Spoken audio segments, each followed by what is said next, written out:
Good people of the Grove. My favorite people, in fact. Hey, it's growth group time. I want to be quick. I don't want to hurry, but I do want to be quick through our video today because ultimately you don't need to hear me ramble on for another day of the week. So we are in Exodus chapter 23, verse 10, all the way through chapter 24. The end of 24, which I believe is verse 18. So let's just dig right in, jump right in. And if you don't know what growth groups are by now, man, we are not paying attention. But if you are new, go back to a previous video, and they are all outlined for you. You could probably pick any one at random, and it's all there in the first few minutes of every video. So let's jump right in, right? What you're going to start to see in the book of Exodus is that things start to repeat a bit. God is repeating himself over and over again using different content, but the big themes remain the same. And he's doing that so that because ultimately he is setting up a new community, a new society, and these folks are not yet quite sure how to act in relation to him, much less in relation to one another. And so he continues to repeat himself about holiness and things like that. And he's using different environments, different examples, different content to describe really his same priorities over and over again. And we see that in Exodus 23 and 24. If you'll remember, he is really starting to set up some of these new law and new rule for this new society. So let's dig right in. Let's see what we see. What does this say about God? What does this reveal about humans, particularly me? And then what must I do if these things are true? So what does this reveal about God? Again, this is not new stuff in Exodus or in the Bible, but nonetheless remaining to be very, very important. Number one, here's what I think it first reveals, this passage reveals about God. He wants our first and our best. And guess what? Not only does he want our first and our best, he deserves our first and our best. He doesn't just want it in our worship activities. He wants it in all activities, not just in our offerings, but in our hearts, in our complete devotion to him, Monday to Monday, Monday to Sunday, all days of the week. He wants us to be devoted to him, not just in worship, but also in work. And you see that as he says, like, work the ground 6 days, but on the seventh, let it rest. Let your oxen rest. Let your servants rest. Let them be refreshed. And not only that, but he wants us to bring our first fruits to him of the ground. You need to bring it into the house of the Lord, etc., etc. He deserves our first. He deserves our best. And that's exactly what he wants from his people over and over and over again in the scriptures. Does he say that? So in our day and age, we don't typically harvest from the ground. We work, we get a paycheck. What does that mean? And this will go into really what it's revealed about us and how much we give, but we'll talk about that here in a minute. What does it mean? So that's the first thing he deserves and he wants. Second thing he deserves and he wants, or that's followed up with all that. Not only does he require some things of us, the first and the best of what we have to offer to him, but he then follows it up with a posture to bless us. I don't know if you saw that in the rest of chapter 23, but he desires to bless his people. It does mean that we need to be obedient.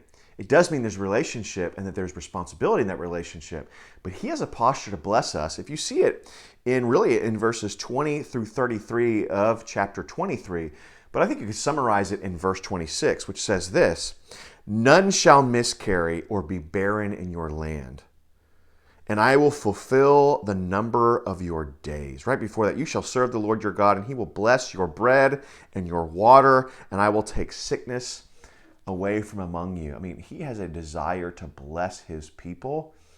We're not just called to give our first and our best to a deity that just receives it and gets fat. He instead wants to then pour that back on us. And I don't know about you, but that's encouraging. I need to be reminded of that he has a posture to bless us.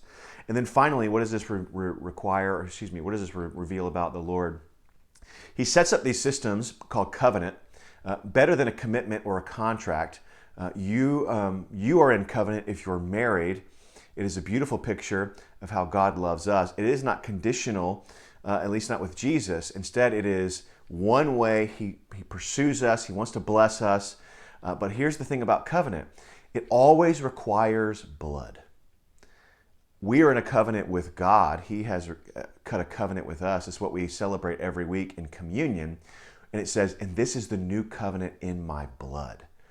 And here's the reality is that every covenant requires sacrifice, particularly shown in blood. And here it was blood of offerings and sacrifices. For us, that no longer stands. Instead, it is the blood of Jesus that was required on our behalf, ultimately. But covenant requires blood, and this is a great picture of what happens with Jesus when he sacrifices himself for the sake of his people. And he spreads his blood all over his people. It's right here in Exodus chapter 4. That's what I think this short passage reveals about God. Let me move on to then what does it mean, or what does it reveal about humans and about us? Well, I think there's just questions in me as I read Exodus 23 first. Do I worship in convenience or in covenant? This is here. He's requiring first and best, and then he gives his first and best to us with his posture to bless us. But do I truly worship him with sacrifice, with this idea of covenant? Or do I worship in convenience? Like whenever it's good for me, whatever he does for me, I'll worship if he blesses me and does the things that I want him to do. And that's a test of my heart. Do I worship him conditionally, or do I worship him in covenant? And is that worship then marked with sacrifice? Something to consider this week. The other thing that I think is important before all that is that I need rest. God requires his people to rest. And not only that, but the ground to rest. And so in a world that is demanding more and more of its workforce, God has made it pretty clear throughout the scriptures, we are called to rest 24 hours of the week. So am I resting well? Summer might be easier to do that, but how are we setting up systems intentionally, not reactively, but proactively to rest? And then finally, right out of 23:13, do I take my sin seriously? If you'll notice, he says, I don't want you to worship the gods of the people of the land that I'm going to take you out of. Not only that, he says, pay attention to all that I have said to you and make no mention of the names of other gods, nor let it be heard on your lips. 23:13. Do I take my sin that seriously? That it's not even, it's not even a taste of my lips. It's not even on my lips at all. Not just idolatry of other gods, but the idolatry of my heart. Do I take it that seriously that it's not even touching me, so to speak? So those are the things that I think are worthy of consideration in regards to what is revealing or what is challenging about me. All right, what must I do? First, I need to rest. I need to set up a system of proactive rest weekly, regularly. Throughout our year, are you finding rhythms to rest? Whether it be a Saturday, Friday, or a Sunday, whatever your day is to rest, it needs to be priority. Second, am I giving my first and my best? Now, I alluded to this earlier in the video, but now I'll give some real teeth to it. I don't know how many times I've had a conversation with a new believer or someone who's really new to giving to their local church. But here's the rule that we've set up in our home. I think I could go to the scriptures, particularly even in this one, to prove that this is how it can be done and dare I say should be done. So if I'm getting paid by my job, and a matter of fact, this is what I taught my daughter here recently. She's got her first job, she's getting her first paychecks, and I just said, all right, let's sit down, let's look at your paycheck, and let's see what you made. Here's what your net income is, but what was your gross income? And really, when God says, I want your first fruits, and I want your best, you can really extrapolate that out of the scriptures to say that's a tithe, right? So I need to go before my taxes are taken out, and I need to look at what at least 10% would be, and I need to give that to the Lord. That's what's first. Before my government takes their share, that's what becomes first. And I need to give my best, right? That's, again, like my best is at least 10%. Because why do I do that? Not because I'm concerned about percentages, but because I know that throughout at least the Old Testament, God is requiring a tithe of his people. And when we get into the New Testament, Jesus is watching people give tithe and approving of it. And now I know throughout the scriptures that the New Testament, yes, frees me from moral law, but also because of Jesus, it says, look at his example. How was he generous to you?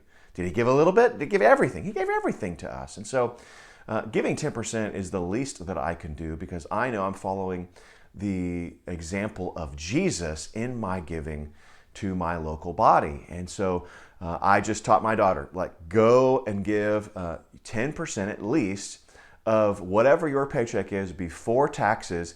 Do it first. Don't do it at the end of your budget. You work your budget into whatever you've got left, because ultimately it is a picture of God's generosity, and it is a picture of our gratitude and our worship and how much we really value the covenant that we're in with him. So are you giving in a particular way to your local body? I would challenge you and encourage you to do that, obviously.